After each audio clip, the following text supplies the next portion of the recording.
কিছু নারীদেরকে আল্লাহর রাসূল সান্ত্বনা দিয়ে বলেছে, এই মা,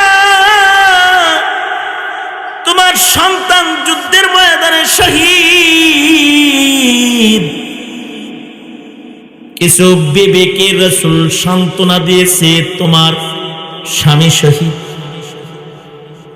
যেমন হানজালার বিবিকে রাসূল সান্ত্বনা দিয়ে বলেছে, কারণ হানজালার বিবি জানতো তার স্বামী যুদ্ধের ময়দানে গেছে নাপাক বদনে, কারণ ফরজ গোসল করার জন্য দাঁড়াইছে। এমন সময় কে যেন মদিনার পথ দিয়া বইলা যায়, মুহাম্মদ নাই রে, মুহাম্মদ শহীদ হয়ে গেছে। খবরটা শোনার সাথে সাথে হযরত হানজালা বিছানার থেকে লাফায়া দাঁড়ায় গেছে। ঘরের ভেতর থেকে ধারালো তরবারিটা হাতে লয়েছে। ঢাল তরবারি হাতে লইয়া বিবিকে বলে, বিবি,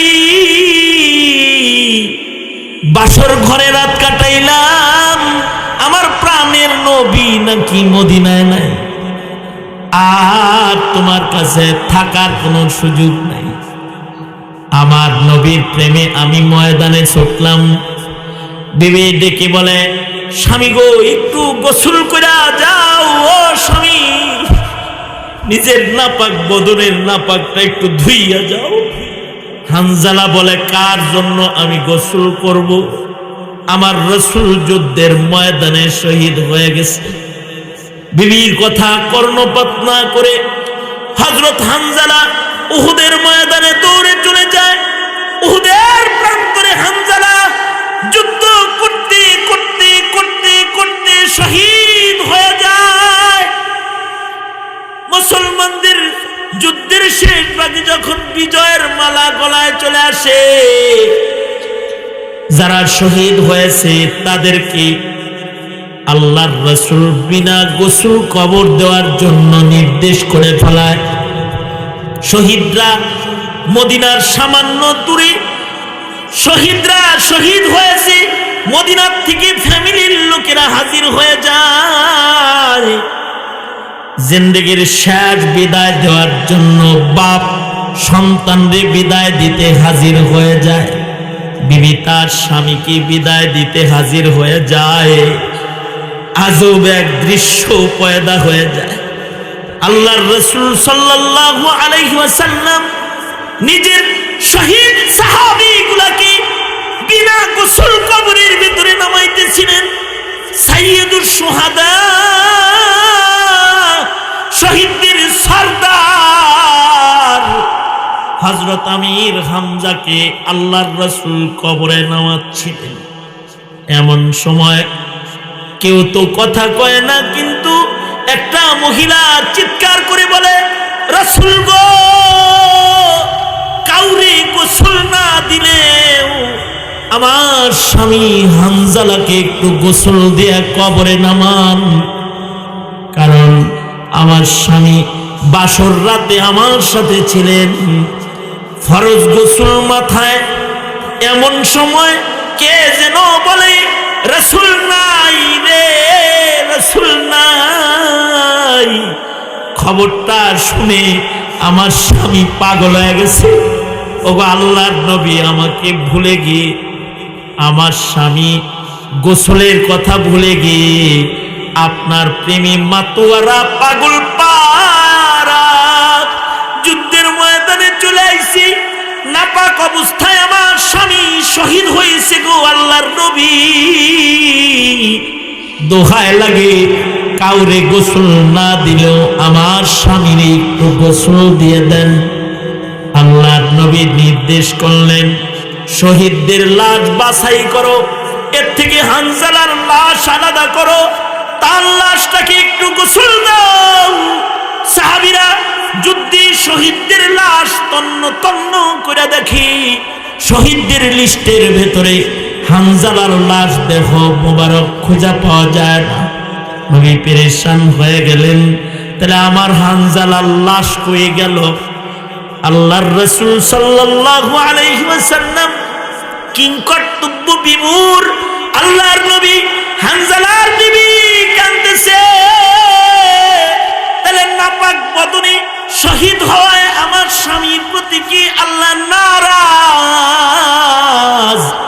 যে শহীদদের লাশের ভিড়ে আমার স্বামীর লাশ খুঁজে পাওয়া যায় না, সবাই যখন পেরেশান, ওই সময় জিব্রাইল এসে বলে, সরকার গো, সব শহীদ এক সমান না, হানজালা এত দামি এক শহীদের নাম। ওগো আল্লাহর নবী, যার আমল নামার নাপাক খালি আল্লাহ নিজে ধুয়েছে তা না, আকাশের দিকে নজর করুন, তাকায় দেখেন হানজালার লাশ আসমানে আল্লাহ তাআলা নিজ জিম্মায় আকাশে উঠায়া, দুনিয়ার পানি না, জান্নাতের পানি দ্বারায় তাকে আকাশে গোসল দিতেছে। হাবিবে কিবরিয়া চিৎকার করে বলে, হানজালার লাশ খুঁজতে হবে না, গোসল হয়ে গেছে। কিছু সময় পরেই দেখে হানজালার লাশ এক জায়গায় পড়ে রয়েছে। এক সাহাবী বলে, লাশের কাছে যা দেখি হানজালার দাড়ি মুবারক গড়ায়া গড়ায়া তাজা গোসলের বরকতি পানি উহুদের মাটি স্পর্শ করতেছে। শহীদরা আল্লাহর এমন জান্নাতি বান্দা, তাদের আমল নামা শুধু আল্লাহ তাআলা ধৌত করে তা নয়, আল্লাহ তাআলা তাদের গায়ের নাপাকটা ধোয়ার জিম্মাদার পর্যন্ত হয়ে যায়। তাদেরকে আল্লাহ তাআলা কবরে রিজিক খাওয়ায়। এই শহীদ হওয়ার রাস্তা কিয়ামত পর্যন্ত খোলা থাকবে। আল জিহাদু মাজিন ইলা ইয়াউমিল কিয়ামাহ, কিয়ামত পর্যন্ত ইসলামের দুর্দিনে, ইসলামের সংকটে কিছু কালিমাওয়ালা নিজের জীবন, নিজের গায়ের তাজা রক্ত ইসলামের জন্য ঢালবে, যাদের নামটা শহীদের দপ্তরে চলে যাবে।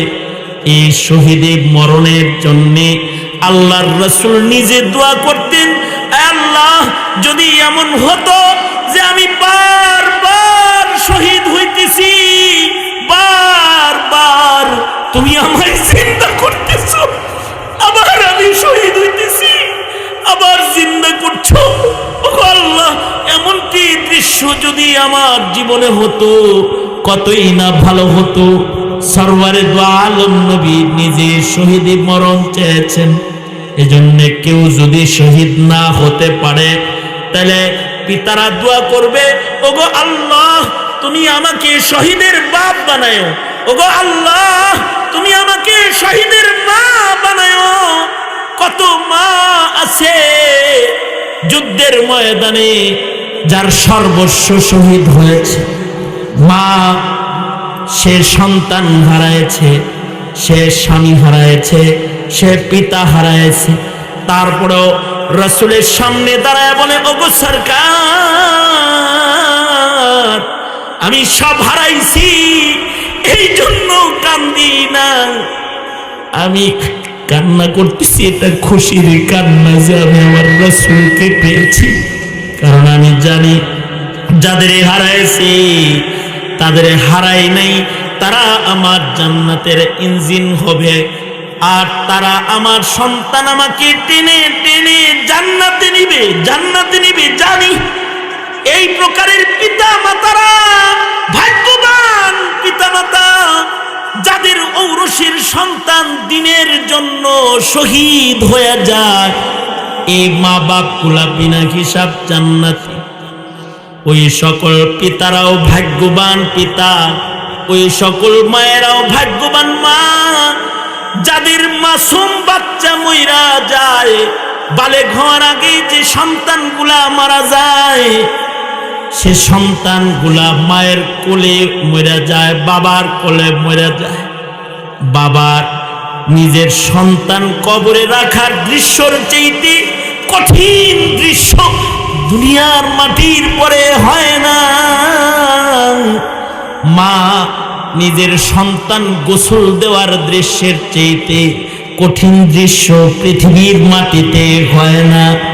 মাসুম বাচ্চা যখন মা বাবার সামনে থেকে মইরা যায়, আল্লাহ তাআলা ফেরেশতাদের বলতে থাকে, এই আজরাইল, আমার বান্দাবান্দির কলিজাটা ছিঁড়া লয়ে আইছস তুই, আমার বান্দাবান্দির সন্তান নিয়ে আইছ। বানাইছ, আমার বান্দা বান্দি সন্তানের মায়া ভালোবাসায় তাদের কলিজাটা ফাইটা যাইতেছে, এরপরেও আমারে ভালোবাসি, তাই আমি আল্লাহরে ডাকি, এরপরেও তাদের জবান দিয়ে উচ্চারিত ইন্না লিল্লাহি ওয়া ইন্না ইলাইহি রাজিউন। এই ফেরেশতারা, আমার বান্দাবান্দির সন্তান যেহেতু লয়ে আইছো, যাও যাও আমার এই বান্দাবান্দির লেগে জান্নাতে ঘর বানাও, জান্নাতের ভিতরে প্রাসাদ বানাও, সাম্মুহু বাইতাল হামদ, এ ঘরের সামনে সাইনবোর্ড লাগাও, শুকরগুজার বান্দাদের ঘর। আমার বান্দা কত শুকরগুজার যে ছেলে মেয়ে হারায়াও শুকরিয়া বলে না, এই বান্দাদেরকে আমি জান্নাত দিলাম। ওই মা বাবা খুশনসিব মা বাবা, মাসুম সন্তান যারা হারায়, তাদের নিষ্পাপ সন্তানগুলা তাদের লইয়া আল্লাহর জান্নাতে যাবে।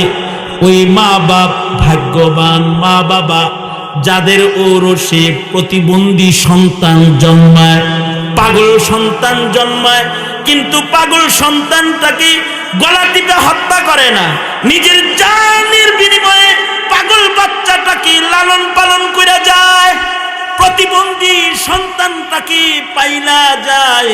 এই যে দয়া মায়া দিয়া প্রতিবন্ধী পাগল পাইলা যায়, এই পাগল সন্তানটা যদি সারা জন্মে এক ওয়াক্ত নামাজও না পড়ে, তাও সে বিনা হিসাব আল্লাহর জান্নাতে যাবে। একা জান্নাতে যাবে না, মা বাবাকে সাথে লইয়া আল্লাহর জান্নাতে যাবে। ভাগ্যবান পিতাদের ভেতরে তারাও ওই ভাগ্যবান পিতা যাদের সন্তান আলেম হইয়া যায়। আজকে যে সন্তানগুলার মাথায় তাজ পরানো হয়েছে, তাজ পাগড়ি পরানো হয়েছে, এই সন্তানগুলার মা বাবা ভাগ্যবান মা বাবা। হাফেজি কোরআন একটা সন্তান কমপক্ষে 10 জন দোজখীকে আল্লাহর জান্নাতে প্রবেশ করাবে, শাফাত করবে। এ কারণে যদি এদের সাথেও ভালোবাসার আচল লাগান যায়, তাহলে আলমার ও মামান আহাব্বা, বিনা হিসাব আল্লাহর জান্নাতে যাওয়ার রাস্তা আবিষ্কার করা যায়। সুহাদা যেমন বিনা হিসাব জান্নাতে যাবে, এই পৃথিবীতে এমন কিছু বান্দা আছে যারা সালেহীন, যারা আল্লাহওয়ালা, যাদের হৃদয়ের ভিতরে আল্লাহ তাআলা বসে আছেন, যাদের হৃদয় পাক হৃদয়, যাদের হৃদয় জুড়ে আছে আল্লাহর ভালোবাসা। দুনিয়ার মাটিতে তাদের হাত কাজের উপরে থাকলেও তাদের কলবের ভিতরে আল্লাহ তাআলা সব সময় থাকে। দস্তবকার দিলবায়ার, তাদের দিল আল্লাহর সাথে ঝুলন্ত রয়। এমন প্রেমিক যে বান্দাগুলা দুনিয়ায় হয়, ইবাদতের লজ্জতে যারা ডুবে থাকে, ইবাদতের মজার ভেতরে যারা হায়াত কাটায় দেয়, এই বান্দারাও বিনা হিসাব আল্লাহর জান্নাতে চলে যাওয়ার উপযুক্ত হয়ে যায়, যাদেরকে আল্লাহ ওয়ালা বলা হয়। তবে ময়দানে মাহশারে যদি কেউ আল্লাহ ওয়ালা হয়ে দাঁড়াতে নাও পারে, যদি কেউ শহীদ হয়ে দাঁড়াতে নাও পারে, যদি ময়দানে মাহশারে কেউ সিদ্দিক হয়ে দাঁড়াতে নাও পারে, যদি এদের প্রেমিক হয়েও দাঁড়ায় যেতে পারে, তো আল্লাহ তাআলা বলবে, বান্দা, আমার নেককার বান্দাদেরকে ভালোবাসার পুরস্কারটা তোদের আজকে দিচ্ছি, আমার নবীর সুন্নতকে ভালোবাসার পুরস্কার তোদেরকে দিচ্ছি। তোরা ওলি না, সিদ্দিক না, কিন্তু তারা সুন্নত প্রেমিক ছিলি, তোরা আমার নেক বান্দাদের প্রেমিক ছিলি। যা, যারা সুন্নত প্রেমিক তারা নবীর লগে জান্নাতে চলে যা। আল্লাহর রাসূল বলেন, মান আহাব্বা সুন্নতি ফাকাদ আহাব্বানি ওয়া মান আহাব্বানি কানা মাই ফিল জান্নাহ। আর আল্লাহ তাআলা বলবেন, তুই যদিও আল্লাহ ওয়ালা না, সিদ্দিক না, কিন্তু তুই সিদ্দিকদেরকে, ওলিদেরকে, শহীদদেরকে ভালোবাসতি, যা, এই খাতিরে ওদের সাথে তোকে জান্নাত দান করলাম।